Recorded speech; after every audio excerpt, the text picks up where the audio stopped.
Hello and welcome to SDN Tech Forum. Today I'm going to show you something really interesting. Yes, I'm going to walk you through energy efficient microcontroller and an IDE combined together. You can get started with IoT home automation projects. Previously, on our channel, we had this complete IoT Zero to Hero series, but we were mostly using Raspberry Pi or Arduino module. It may be expensive. So, what is the other alternative? The other alternative is to use ESP module, which are fairly inexpensive. So, what we are going to do, we are going to look at a couple of ESP modules, and then we will look at a very versatile new IDE called PlatformIO IDE, and combined together, we'll write our first Hello World program. However, if you are new to the channel, please go ahead, subscribe that. If you are an IoT enthusiast, I highly recommend you click on the link and go watch the IoT Zero to Hero series. With that, let's get started. First, I'm going to show you the two ESP chip in my hand, and then we will look at the specification. ESP32 versus ESP8266. ESP32, 8266, pretty much same form factor. However, there are some key differences. ESP32 is little bit expensive but more powerful, more versatile because it has inbuilt Bluetooth connectivity, more GPIO pin, more ADC channels. So it is pretty sophisticated and capable for any kind of IoT project. Versus ESP8266, super cheap, less capable than ESP32. So if you are starting, you want to do some investment, I recommend you go ahead with ESP32. All right, with that, let me show you the PlatformIO IDE, and then we will connect our chip to our PC and write our first program. And also make sure when you are buying ESP32, make sure to have data cable so that you can flash the firmware using this data cable. All right, so this is our Visual Studio Code, freely available on Mac and Windows. So we are talking about Platform IO. Why we are here? We are here because Visual Studio Code is going to act as parent IDE, and Platform IO, which is a part of platformio.org, it is available as an extension within Visual Studio Code. So you don't have to leave your original IDE and go to some other place. You can bring Platform IO as an extension. For that, what we are going to do, we are going to go to extension and search Platform IO and hit install. In our case, it is already installed. Once you install it, take a note. Here you have the alien looking icon available in your sidebar. Go ahead and click that. You can see we have PIO home available. I'm going to go ahead and open that. Welcome to Platform IO. There are a lot of recent blogs and tutorials available here. You can go through that. However, we are interested in this quick access menu. New project. You can create a new project. You can import a Arduino project, or you can open something. If you are already using it, you can go ahead and open your project. And then there are certain project examples available, just like Arduino IDE. There are a lot of Blink and other simple programs are available. For our use case, we are going to go ahead and create a new project, give your project a name, then select the board. Since we know we are going to use ESP32, I'm going to search for that. But you can see it has amazing ecosystem of all the boards. So this can support amazing number of board like Arduino, Atmega, and Raspberry Pi, and everything. This is a huge collection. So we are going to search our board, that is ESP32, and the better search is Express, because our board is from Express, and framework is Arduino, good framework, and location is use default location. So this is good, and finish. Please wait. What is happening? It has initialized a project folder for you, and it is asking me, do you trust the author of this file? Yes. Take a look. Our new project, test, and within that we have multiple subdirectories or configurations file created.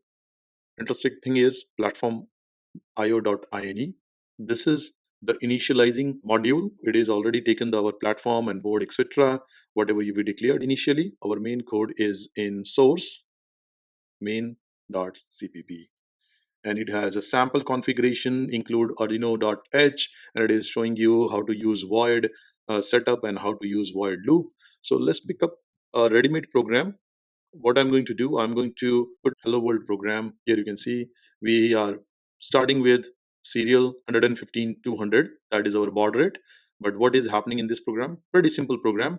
It is running through a loop and printing hello world with a delay of 1000 millisecond, that is 1 second. So it will print hello world, wait for a second, and then it will go ahead and print another hello world, and it will continue until we break the program. So this is where your main code resides. We have platform INE. This is the initialization folder. Any kind of dependencies you are bringing, or any kind of library function you are bringing, you need to mention it here.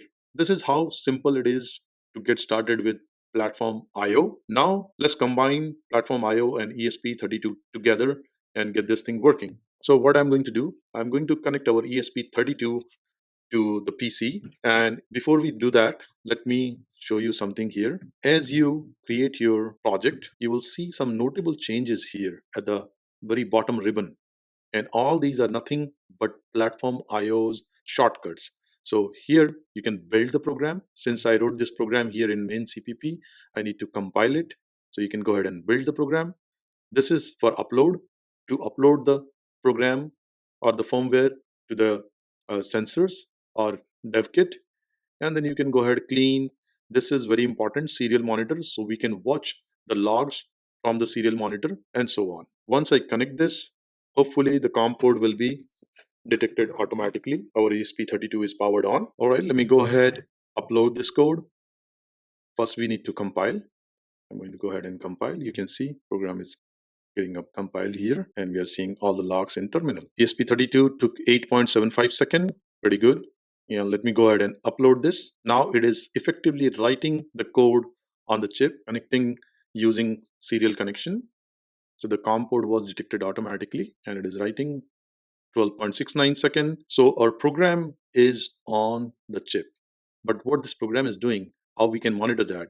For that, what you have to do, you have to go to serial monitor, and here you can see we are getting something printed at least, but it doesn't make sense. Looks like some baud rate issues because it's not able to decode that properly. So let's go to platform.ini and try to add baud rate. And for that, once you start typing, you will see the suggestion. And yes, here I can see monitor speed. That's what I'm going to hard code this to 115 200. Go ahead and compile the program one more time. It's compiled, time to upload. And you can see I didn't have to press the reset or boot. It was taken automatically. And here you go. You can see our characters are being decoded properly. It is printing hello world every 1 second. However, before we wrap up, I want to mention two other things. On your ESP32 board, you may find two tiny buttons. One is reset and another is boot or flash. You can press reset button to reboot your chip. What about flash? Flash is most of the time if you want to write a new code, the newer chip doesn't need that, but in some inferior chip, what you have to do, you have to press reset and boot together, and that will put this board into waiting mode, waiting for firmware mode, and then you can go ahead and write that. That's about those two pins. Let me show you a quick restart here. Press this reset button. You can see every time I press the reset button, this interrupt will come here. The reload is really fast. So this is how simple it is to get started with your IDE and your IoT chip.